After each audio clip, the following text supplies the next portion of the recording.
school पई आसीची एक बड़ सूचना विद्यालय और गणशिक्षा विभाग पक्षरु पठा जाइछि एक चिठी जाकी प्रत्येक जिल्लापाल को कहीं पठा जाइछि एवं कौन रही स्कूल पई नुआ अपडेट चलंतु आगु को वीडियो रे फटाफट डिटेल्स से जानिबा हेले अपडेट टी जानिबा पूर्वरु वीडियो को गोटे लाइक करंतु एवं चैनल को नु आस्तिले एबे चैनल को सब्सक्राइब करी बेल आइकन को प्रेस करी ऑल रे क्लिक कर रखिबे को जमारु भी भूलंतु नै बर्तमान आपण जानिया को पाउथुबे आसंता 17 तारिख रे राज्यर समस्त स्कूल रे वृक्षरोपण कार्यक्रम करा जिवो एक पेड़ मां के नाम पर कार्यक्रम रे वृक्षरोपण हेबो एही दिन स्कूल सकाळ 7टारू आरंभ करी अपराह्न 1:30 पर्यंत रहिबो अर्थात अपराह्न 1:30 पर्यंत स्कूल खोला जिवो एने विद्यालय और गणशिक्षा विभाग पक्षरु समस्त जिला शिक्षा अधिकारी बा डीईओ को चिठी लिखि पठाइछंती उल्लेखयोग्य आसंता 17 तारिख रे राज्यर समस्त माध्यमिक और उच्च माध्यमिक स्कूल रे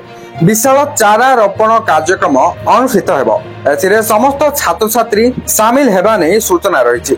राज्यर 2 लाख शिक्षकक नेतृत्व रे प्राय 40,000 विद्यालयर 15 लाख छात्र छात्री चारा रोपण करिवे जिला शिक्षा अधिकारी दिग्दर्शन रे एही कार्यक्रम आयोजित हेबो